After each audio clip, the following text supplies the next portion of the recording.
Lanzábamos una pregunta que quedaba en el aire y que ahora va a recoger el consejero de Educación, Pedro Uruñuela, y es ¿por qué no hay candidatos a director, directora de los colegios en esta comunidad autónoma y en otras muchas comunidades autónomas? ¿Qué ocurre? ¿Qué pasa? Es un problema que llevamos dándole vueltas, yo creo, desde el año 85 y luego en el año 90 cuando se aprueba la LOCSE. Se ha estudiado, se han discutido en la universidad y el dato es ese, que no hay directores y directoras que voluntariamente quieran presentar un proyecto y comprometerse. Se han ensayado varias fórmulas, el poder ir a un centro distinto del que estaban ejerciendo para evitar luego el control posterior. Se ha incentivado y se ha subido el complemento del director, no de jefe de estudios y secretario, que es algo que yo no he entendido nunca, cuando son los que más, con perdón de los directores y directoras, los que más empujan. Los que tienen el trabajo quizá más molesto. El jefe de estudios es el que lleva toda la disciplina del alumnado. El que da la cara, digamos así. Eso, ¿no? Se insistió mucho en la participación de la comunidad educativa en la elección del director o directora y también se puso el otro modelo de que no pintaba nada la comunidad educativa. ¿Por qué? No lo sabemos. No lo sabemos. En esto no va a trabajar este verano porque veo que es un problema de mayor dimensión. Y yo los años que estuve en la UNED como profesor asociado daba precisamente la asignatura de organización escolar y daba lo de la dirección y daba también supervisión escolar y lo discutíamos y lo veíamos y de verdad yo no lo sé, a mí me gustaría igual conocer la opinión del sindicato y del... Sí. Rápidamente. Rapidísimamente. Pues la cuestión es que los equipos directivos son docentes y tienen que ser docentes. Son profesores. Son profesores. Son quienes conocen el sistema educativo, son quienes conocen sus centros y son quienes tienen que estar al mando de los mismos. ¿Qué pasa? Pues varios motivos. Uno lo ha indicado el consejero, hay un complemento por dirección que al director sí que se le ha ido subiendo, quizá no lo suficiente durante los últimos años, sí que hay que ajustar sí o sí el de secretarías y jefaturas de estudios. Y luego hay una cosa muy clara, se ha ido cargando a los equipos directivos de muchísimas responsabilidades y de muchísima burocracia. Hay muchísimos programas educativos, ya sean de convivencia, de residuos, tal. Hay 100.000 historias que antes no había en los centros educativos y que hacen que la labor de los mismos, de los equipos directivos, sea muy, muy ardua. Y realmente no hay gente voluntaria, o sí. No hay que olvidar que los equipos directivos son los representantes de la administración en los centros y quizás hay que empezar a dejarles un poquito más de autogestión y de manga ancha. ¿Cuánto puede cobrar un director de colegio por esa función extraordinaria? ¿Cuál es el complemento? Según los tipos están catalogados los centros educativos. No hay una calidad. No. Hay varios tipos de centros en función del número de alumnado. Lo mismo pasa en secundaria y puede haber diferencias. Vamos a escuchar. No está bien pagado. Es casi por libro lo que tiene que decir el representante de comisiones obreras. No está bien pagado. No es lo que más les que decía que vamos a escuchar precisamente al director de un colegio del CEIP Duquesa de la Victoria, él es Eduardo Subero. También le hemos invitado a que formule una pregunta. En este caso las preguntas siempre van a ir para usted, para el consejero de Educación. Hola, soy Eduardo Subero, director del Colegio Duquesa de la Victoria. Mi pregunta para el consejero es la siguiente. ¿Cómo se va a compaginar los derechos de los docentes, en los que se reducirá 2 horas de su tarea docente con clases directas a los alumnos, y las exclusivas que tengan que ser en horario lectivo, con la necesidad de reuniones para los diferentes proyectos que tenemos que desarrollar y no perder los apoyos a los alumnos? Muchas gracias. Burocracia, reuniones, gestión de proyectos... Sí, pero yo creo que va por otro lado, no va por ahí. No, ustedes entienden. ¿Por dónde va? No va por ahí, va...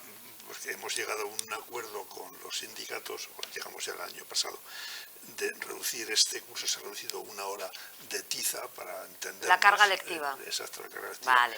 Y el año que viene otra hora de tiza, es decir, 2 horas. En lugar de dar 25 horas de clase van a dar 23.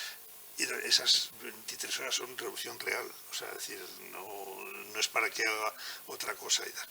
Y yo creo, y doy mi sincera opinión, yo creo que ahí no tuvimos en cuenta determinadas consecuencias y nos hemos encontrado una petición, por lo menos yo calculo que, a lo mejor no estás de acuerdo, pero en torno al 90% de directores y directoras que nos han hecho llegar de alguna manera una queja diciendo que nos suprimíamos de alguna manera las horas necesarias para poder reunirse, planificar, coordinarse, elaborar proyectos y todo esto.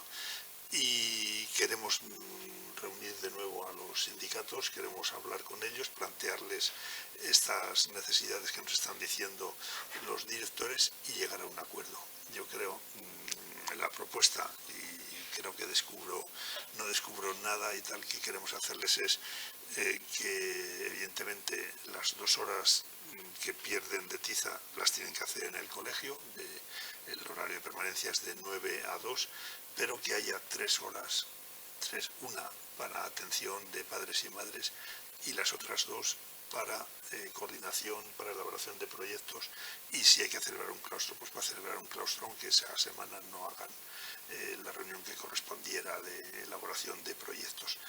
Es una petición, es una propuesta, reconozco que no es lo que está firmado y que tendremos que contar y tendremos que hablar con los sindicatos y a ver si somos capaces de llegar a un acuerdo. Que tienen que dar marcha atrás, vaya. Sí, desde luego la administración reconozco que nos equivocamos y que tenemos que dar marcha atrás. Y bueno, a veces ocurre, hay que dar marcha atrás.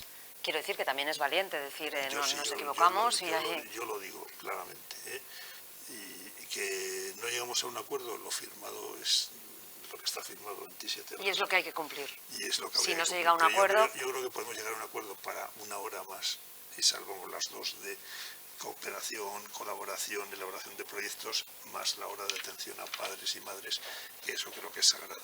Sí, en este caso, Comisiones Obreras lo que luchó, ganó y finalmente acordó fue la reducción horaria a las 23 horas lectivas, con el subsiguiente refuerzo educativo para cubrir esas 2 horas de reducción lectiva del profesorado. El resto, dentro de un amplio acuerdo, con varios puntos, todo se podría hablar, pero las 23 horas son evidentemente irrenunciables. Y eso lo vamos a mantener, o sea, eso está muy claro. Lo que no queremos es de alguna manera traspasar el modelo de secundaria a primaria. En secundaria dices, yo no tengo clase a primera hora, pues aparezco en el instituto a las 9:30, no a las 8:30, o he terminado pronto y a la 1 me voy.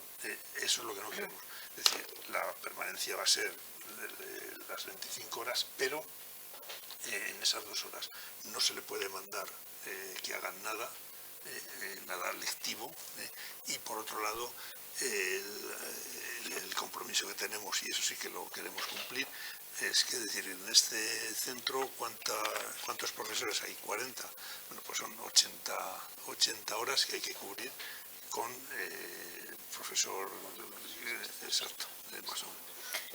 Se miran cómplices ellos. No, al revés. No. Es muy discutible todo lo que está diciendo, pero creo que... Lo sé, pero no ustedes ya veo que se entienden. Me gustaría que hablasen los jóvenes, vaya, los estudiantes, que les escuchásemos y que supiésemos pues las preguntas que también tienen que formular al consejero. En este caso son 2 chavales, si no me equivoco, de 6º de primaria, es decir, ya tienen 11, 12 años. Vamos a escucharles.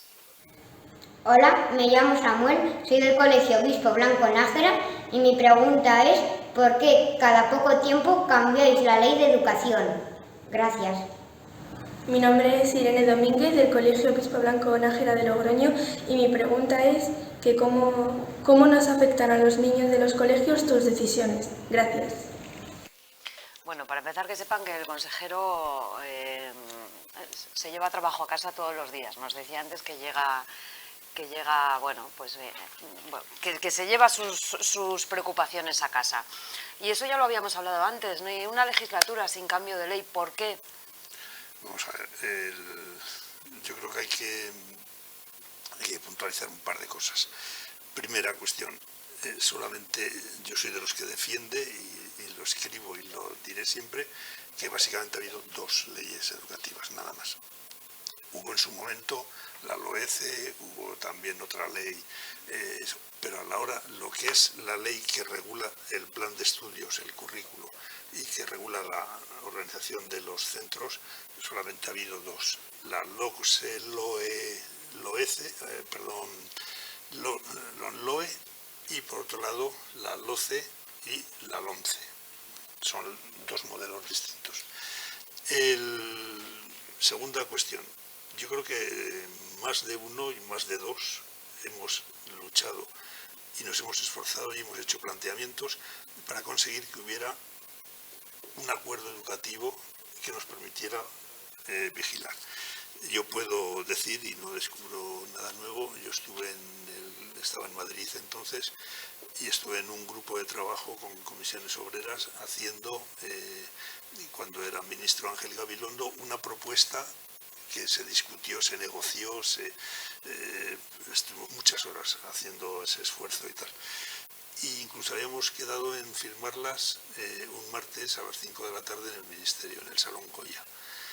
El lunes por la mañana hubo una llamada por parte de una representante concretamente Dolores de Cospedal, diciendo que lo sentían mucho, que todas las encuestas decían que iban a ganar y que por lo tanto pues que iban a poder poner su propia ley, y ahí está. Si pensamos un poco, yo entiendo que a los niños les cuesta ver. Yo creo que son dos modelos muy diferentes, muy diferentes. Es un modelo neoliberal frente a un modelo mucho más social, de equidad, etc. No porque los neoliberales no defiendan tan bien o puedan defender la equidad, sino porque se pone el acento en cosas muy distintas.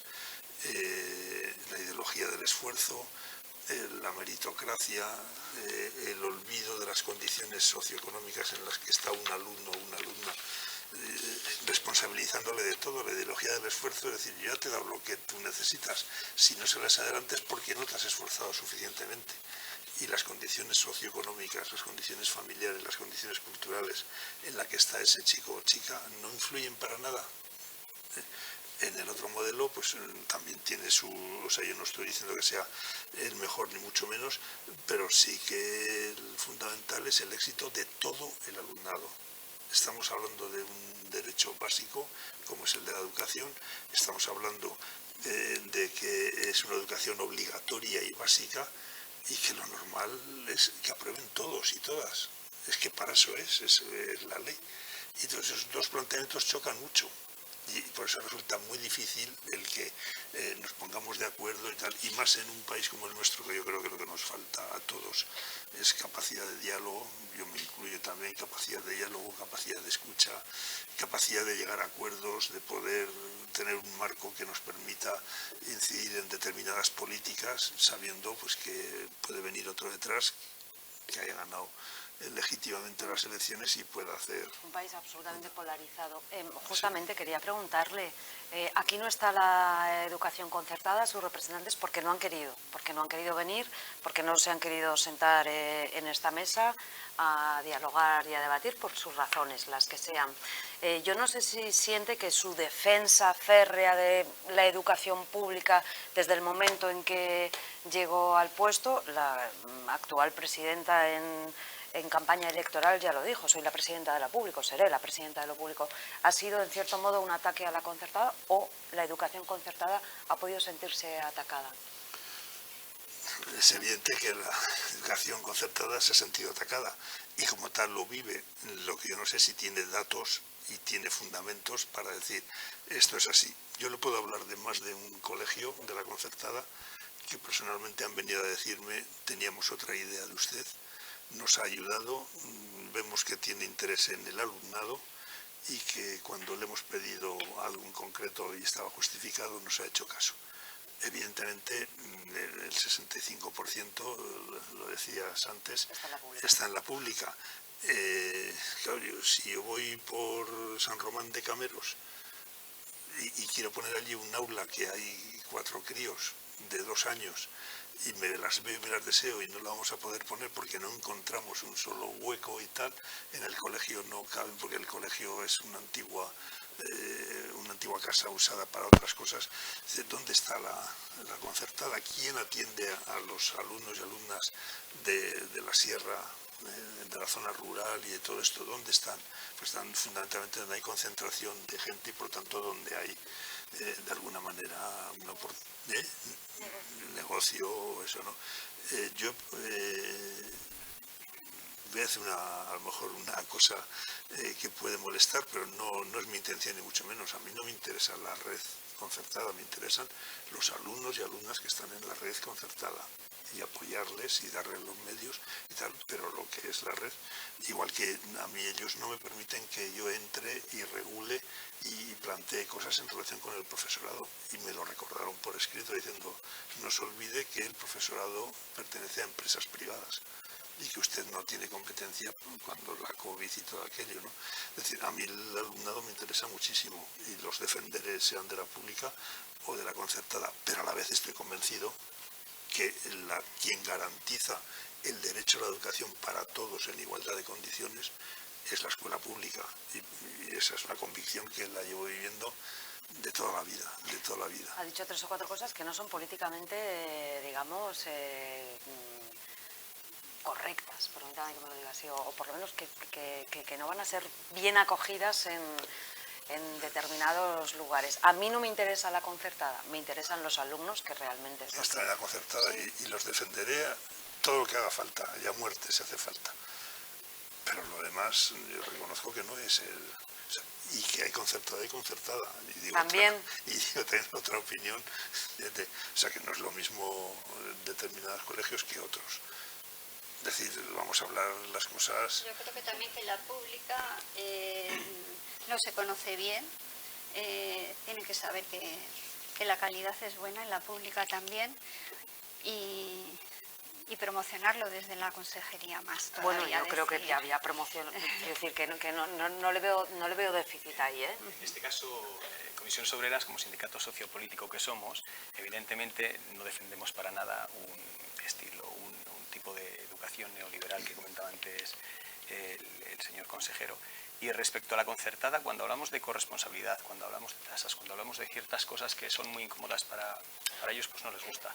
Nosotros somos muy claros siempre. Desde Comisiones Obreras apostamos por la escuela pública, defendemos la escuela pública y pensamos que tiene que ser el sistema que prime. Sí es cierto, como dice el señor consejero, que no es lo mismo una concertada que otra. Hay centros, Compañía de María, etcétera, que se corresponsabilizan, que hacen las cosas como tienen que ser. Esto dice que no tiene nada que ver con que nosotros sigamos al 100% a por la pública, pero hay que reconocer que esto lo hacen bien y que defendemos además a su profesorado, no a su sistema.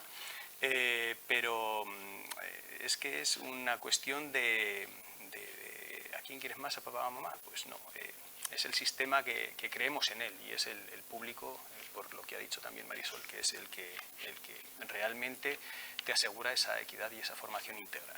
Hablábamos antes de la pirámide poblacional, baja el número de niños que nacen cada año, pero hay algo que es la formación profesional, a ver si el dato es correcto. Ahora mismo tenemos aquí en esta comunidad casi 9.000 alumnos, pueden ser, pero es que el año pasado creció a un ritmo del 10%, 2 dígitos. Es increíble y gratificante que la formación profesional haya perdido ese estigma que tenía antes de, bueno, allí van los chavales que realmente, y esto se decía en generaciones anteriores, los que no valen para estudiar, ¿verdad? Entonces eso ya está superado. Está demostrado que es todo lo contrario. Exacto. Es todo lo contrario, que salen tan bien preparados o mejor que los que luego van a ir a la universidad, y eso hay que reconocerlo. Para mí es un motivo de orgullo que ya tenemos más alumnos en formación profesional que en bachillerato, porque los países europeos todos tienen más alumnado en general en formación profesional que en el bachillerato. Nos ha costado unos cuantos años esto, Sí, ha costado. Nos ha costado. Bueno, vamos a escuchar una pregunta justamente de un director y un profesor, bueno, ambos profesores, del centro Cosme García. Soy Eugenio Argaiz Ruiz, el director actual del Instituto Inventor Cosme García de Logroño. Nuestro centro, como bien es conocido, se caracteriza por ofertar una amplia gama de ciclos formativos del sector industrial sobre todo. Como centro, una de nuestras inquietudes es poder crecer ofertando aquellas especialidades que se requieren en la industria, ciclos de especialización, FP para el empleo, que dé salida a la formación profesional para trabajadores de empresas, para trabajadores que en este momento están en paro, desempleados, y obviamente para cumplir este objetivo es necesario ampliar los espacios del centro. Para ello, sé que desde el Gobierno se está desarrollando un centro integrado de formación profesional. Y por ahí va mi pregunta. Mi pregunta es, ¿cuál es el estado actual del desarrollo de este centro integrado de formación profesional? Hola, soy José Manuel de Domingo, jefe de estudios del Cosme García. Tenemos un problema para cubrir las plazas de profesores de formación profesional. ¿Qué pasos está dando la consejería? Antes de nada, consejero, si me lo permite, queremos lanzar un cariñosísimo saludo a la familia de ese chaval de 22 años que esta mañana ha sufrido un accidente en el centro y esperamos de verdad que se recupere y que la familia supere este trance duro. Le preguntaban... Más adelantado iba a empezar mi respuesta. Yo creo que cualquiera de los tres, por supuesto, apoyamos y nos unimos a este saludo y al mejor deseo de recuperación. Que nos ha dicho, consejero, antes que lleva mal día a costa de esto y de este que no está siendo... y otro que ha habido también... accidente. Otro no, accidente. En Casa la Reina. Que esos problemas también, eso sí que esa preocupación sí que se la lleva. Sí. Bueno, le preguntaban cómo va el centro integrado de FP. De Lardero. Sí. Me gustaría poner de manifiesto una cosa. Yo creo que lo que más me preocupó cuando llegué de consejero en relación con la formación profesional era ver la carencia de espacios que teníamos. Es decir, no había habido prácticamente inversión en centros de FP, salvo el último que creo que fue el IES Comercio y poco más, ¿no? Y realmente tenemos que construir. Le dimos muchas vueltas y al final pensamos que lo más barato, porque además ya teníamos los terrenos, era construir al lado de la Laboral, en los terrenos de la Laboral, y lo que pasa es que esto lleva tiempo también. En este momento ha finalizado ya el plazo de presentación de solicitudes para la redacción del proyecto. Se adjudicará ahora, en estos días de junio, la primera semana de julio, y esperamos que esté terminado el proyecto en noviembre y que pueda hacerse la adjudicación para que empiecen las obras en torno a marzo o abril. Del 23. Del 23. Empiezan las obras en marzo-abril del 23 y se acaban. ¿Un plazo tendrá de cuánto tiempo? Pues es fácil que como mínimo 18 meses, como mínimo. Año y medio. Si no son 24, si no son 24. Vale, un par de añitos. A la vez, desde marzo del 23 nos vamos al 25. Vale. A la vez hemos recuperado en Logroño capital también pues otros terrenos, en la Portalada, un edificio que lo estamos dedicando fundamentalmente para formación para el empleo. Vamos a poner también, hemos recuperado un terreno que nos cede Agricultura para potenciar en Logroño la rama agraria y todo eso. Y tenemos también una ampliación prevista que empezará aproximadamente en diciembre en el IES Batalla de Clavijo, porque queremos que este instituto sea la referencia tanto en el bachillerato artístico, en las dos modalidades, como en la implantación de la familia profesional de imagen y sonido, que es importante y que queremos que está. Pueden ser futuros trabajadores de la televisión. Pues efectivamente, pueden ser y bien. Que vendrán bien, la gente bien formada en esta tierra. Diciembre del 22, Batalla de Clavijo, ha dicho, ¿verdad? Queremos empezar. Y la otra... Profesores de formación profesional, que dicen que no... Vamos a ver, hay un déficit, sobre todo en determinadas familias. Yo creo que ese déficit viene por varias cosas. Uno, puede ser que hay determinadas familias en las que trabajando en la profesión se gana bastante más que como profesor y tal, ¿no? Y como además, aunque sea para un pequeño contrato, pues tienes que renunciar y tienes que pedir compatibilidad, es muy difícil. En segundo lugar, yo creo que hay que flexibilizar mucho el tema de la formación profesional, en el sentido de que hay familias profesionales en las cuales es muy difícil que haya titulación universitaria, o sea, porque no existe esa titulación universitaria. Entonces, yo estoy bastante tranquilo en dos cosas. La primera, la ley actual de formación profesional, que todavía está en desarrollo, ha sido aprobado prácticamente, o sea, no prácticamente, por todos los grupos del Parlamento, salvo el Partido Popular, que esas tú, el resto lo aprobó. Es decir, es una ley que algo tendrá cuando ha contado con esta amplia mayoría y este amplio apoyo por parte de todas las fuerzas políticas. Y en segundo lugar, hay un esfuerzo importante por flexibilizar titulaciones, por un lado por incorporar y recuperar al profesorado técnico de formación profesional, que yo creo que debe estar y debe incluirse en el profesorado de secundaria, ¿no? Si reúnen determinadas condiciones, y por otro lado crear la figura del especialista, es decir, aquel profesor al que no se le exige que tenga una licenciatura o que tenga un grado o que tenga una titulación universitaria, sino que puede demostrar de sobra que puede impartir formación, que tiene una experiencia más que acreditada y todo esto. Yo creo que por ahí van a venir la respuesta a estas necesidades y eso esperamos. ¿Tengo que decir algo, Sí, Pedro Antonio? varias cosas. Bueno, lo primero, como bien has dicho, mucho cariño a la familia del alumno del Cosme García y agradecimiento a la pronta y buena actuación del profesorado en esos momentos. Por un lado, lleva toda la razón del mundo el consejero. Las instalaciones que han heredado este gobierno son del siglo pasado. Hay que darles un vuelco total. La formación profesional del siglo XXI no puede estar con instalaciones y maquinaria del siglo pasado. Hay que abrir nuevos espacios.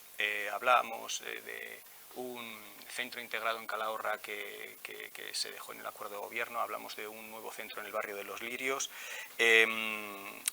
Y en el tema del profesorado, bueno, primero por peligrosidad, se ha visto el caso, tenemos que implementar los desdobles en los talleres para que haya, entre otras cosas, mucha más seguridad en las aulas taller de la formación profesional. Además de esto, la formación que tiene que llevar este profesorado tiene que ser muy específica, muy específica, para que sea también una profesión atractiva. No podemos quedarnos obsoletos, tenemos que tener una formación permanente y que sea atractiva para el profesorado. A la par, se va a pasar ahora al cuerpo de profesores técnicos de FP al grupo de PES, pero sí es cierto que se quedan 10 especialidades colgadas. A esas 10 especialidades también hay que incentivar al profesorado para que en las condiciones laborales y económicas pasen a ser como los profesores de enseñanza secundaria. El profesor especialista, nosotros no lo vemos, tiene que ser una figura residual. No lo vemos. Lo vemos para, fíjate que lo vemos para que haga actuaciones muy concretas de formación para el profesorado. Y me explico. Cuando uno está dando clases en un taller, en un aula taller de FP, al final te circunscribes a tu aula taller. La industria, la hostelería, el comercio, etcétera, va por otro nivel. Tienes que actualizarte. Entonces, un profesor especialista que venga a formar al profesorado en ciertas cosas concretas para que éste, a su vez, lo haga con su alumnado, nos parece correcto, pero no es la figura que tiene que sustituir en ningún caso al profesor especialista. Y finalmente, decíamos, desdobles en la FP. ¿Cómo facilitarían también que no falten profesores? Que gestión educativa, en este caso, activase las convocatorias extraordinarias. Sabemos que hay oposiciones de este cuerpo cada 2 años, pero si vemos, y eso se ve con muchísima anticipación, que nos estamos quedando sin docentes en una especialidad, hay que abrir una convocatoria extraordinaria para que todos los profesores puedan acceder a esa bolsa y no tengamos estos problemas, que sí que es cierto, y le doy toda la razón al consejero, que hay especialidades que ni con esas, porque es muy atractiva la empresa privada en este caso, por lo económico, por lo que sea, pero hay que abrir esas convocatorias extraordinarias. Se nos está acabando el tiempo. Yo no quiero que se nos quede en el tintero un aspecto que a lo mejor no es tan importante, pero sí que me lo han citado los dos antes de venir aquí a esta mesa, y es si los comedores pueden considerarse como un servicio público, es decir, si se pueden integrar dentro del servicio público, de la educación, que haya cocinas en los colegios, vaya, algo muy sencillo de explicar, pero supongo que muy difícil de ejecutar. Pues sí.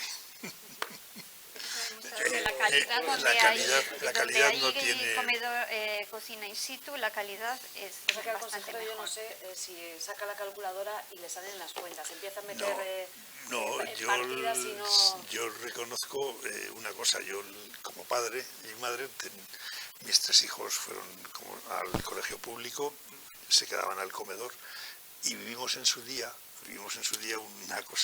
una reivindicación que yo creo que en gran parte era correcta, que era que un maestro o una maestra no tenía que hacerse cargo del comedor y que se había que pasárselo primero a la Asociación de Padres y Madres, luego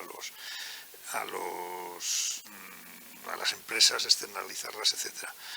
En aquellos sitios donde hay posibilidad de instalaciones, estamos abriendo y estamos queriendo mantener o volver hacia la cocina y a la elaboración de la comida por el propio colegio y con personal vinculado al propio colegio, no a las empresas de catering externas y tal.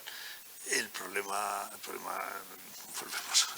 es el de siempre. El problema es el de siempre y que eso nos puede costar mucho más caro y todo eso. Yo creo que a medio plazo terminará volviéndose al 100%. Este es un servicio que pagamos las familias, ahí subvencionados también, pero es un servicio que pagamos también la mayoría de las familias y queremos que coman bien, que sea de calidad, porque ha habido muchas quejas en torno a la calidad, entonces a veces no nos importa pagar un poco más, sí va a ser mejor y van a salir que han comido, porque muchas veces salen sin comerlo. Eso no se discute, lo que se discute es cuánto nos costaría convertir ahora y volver a poner las cocinas y que estén operativas y todo esto. Yo encantado. Esto nosotros lo vemos no como un gasto, sino como una inversión. Sí. Y el servicio de comedor, además de ser un servicio público, es un servicio educativo. ¿Qué hay más importante que enseñar a nuestros... Yo, soy profesor técnico de FP, soy de cocina y pastelería. ¿Qué hay más importante en enseñar a comer a nuestros hijos, a nutrirse? La cocina, la comida, no es solamente un servicio que pagamos para que nos den, no es cultura de nuestro país y tiene que meterse dentro de los planes de estudio e incluso. Y hablábamos del personal de servicios educativos complementarios, el PESEC famoso. Decía el consejero que los maestros no entraban a dar la comida y demás. Lo que hay que dotar a los centros es con más ATEs, con un enfermero, con profesores técnicos de servicios a la comunidad. El consejero está haciendo cuentas y es muy complicado, pero es así. Y con más administrativos. Por ejemplo, el Centro Integrado de Formación Profesional a Distancia, 1.200 alumnos, hay que ponerle ya un administrativo más.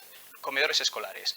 No es un gasto, es una inversión, además, tanto educativa como sanitaria, de futuro de nuestro país. Bueno, pues vamos haciendo ya una rondita breve de balance. Nos ha dejado algún ramillete de anuncios el consejero en esta noche de debate en torno a educación. Esa intención de repensar el actual modelo en las guarderías. Escuelas infantiles. Escuelas infantiles, sí, es verdad. Cometemos ese error de calificarlas como guarderías. Todavía lo tenemos. El Centro Integrado de FP, bueno, los plazos a finales de junio, a principios de julio podría adjudicarse la redacción del proyecto. Hemos hablado también de esa reunión con ANELE en enero del 22, ese cambio en la gratuidad de los libros, no será segundo y cuarto de ESO porque allí se implantará el nuevo currículum, ¿verdad? Sino que será tercero y quinto de primaria, primero y tercero de ESO, primero de bachillerato. y alguna cosita más. En las zonas rurales, los profesores que estén y no haya candidatos para llegar a ese puesto de profesor podrán mantenerse, digamos, sin el complejo burocracia de opositar o... De momento me he quedado con esa, seguro que alguna se me ha podido escapar, así que lo que vamos a hacer es un último ronda de reflexión para ver, es el 8 de septiembre cuando empieza de nuevo el colegio, ¿verdad? 8 de septiembre. El 8 de septiembre. Para ver ese día después de haber comprado las mochilas, los estuches o las tabletas, ir con ilusión al cole, que nos encontraremos. Yo veo que hay buena sintonía. Me hubiera gustado que estuviese aquí la escuela concertada, aprovecho para decirlo de nuevo, pero bueno, no ha sido posible porque no ha habido voluntad. Hay buena sintonía, pero ya nos ha dicho que va a trabajar en verano, ¿qué no debe dejarse sin llevar? El 8 de septiembre sí o sí, ¿qué tiene que haber? Pues en los colegios, profesores lo primero y profesoras, porque como hay mucho interino todavía, hay centros que tardan en organizar el curso porque todavía no saben qué personal. Y empieza el curso sin que esté incorporado todo el profesorado. Entonces no se puede. Antes se iniciaba tarde el curso porque estaba la extraordinaria de septiembre, ahora no lo hay y sigue empezando tarde porque falta el profesorado. Es lo básico en un centro, el profesorado. Bueno, desde el punto de vista del sindicato, lo que hay que hacer, lo que tenemos que conseguir es lograr un acuerdo por la Escuela Pública Riojana que englobe todas estas cuestiones que hemos ido tratando y muchísimas más. El verano pasado no hubo vacaciones, el consejero lo ha dicho, nosotros no tuvimos una semana de vacaciones, tuvimos el verano pasado, pero estamos para eso, estamos para trabajar y para intentar conseguir acuerdos y consenso. Las otras opciones nunca son buenas. El verano pasado fue un verano muy duro para los profesores, es verdad que lo pasaron mal y que venían de un año muy complicado, con mucha presión, mucho estrés, muy complejo. Bueno, y el consejero con qué ánimo llegar al 8 de septiembre, porque además hay que tener en cuenta que en mayo del 23 hay una cita que es importante y al final los tiempos se van acortando. Sí, pero yo voy a ir con la ilusión y las ganas de trabajo que creo que he demostrado en estos 2 años. Estoy muy ilusionado con la nueva ley. Creo que vamos a dar un salto importante en la calidad de la enseñanza. Creo que las medidas de equidad y de garantizar el éxito de todos los alumnos y alumnas son fundamentales, son claves. Y en mucho trabajo, llevamos más de 25 actuaciones entre el profesorado de divulgación de distintas formas, pero de divulgación de la nueva ley. La acogida que estamos teniendo es bastante aceptable y bastante buena.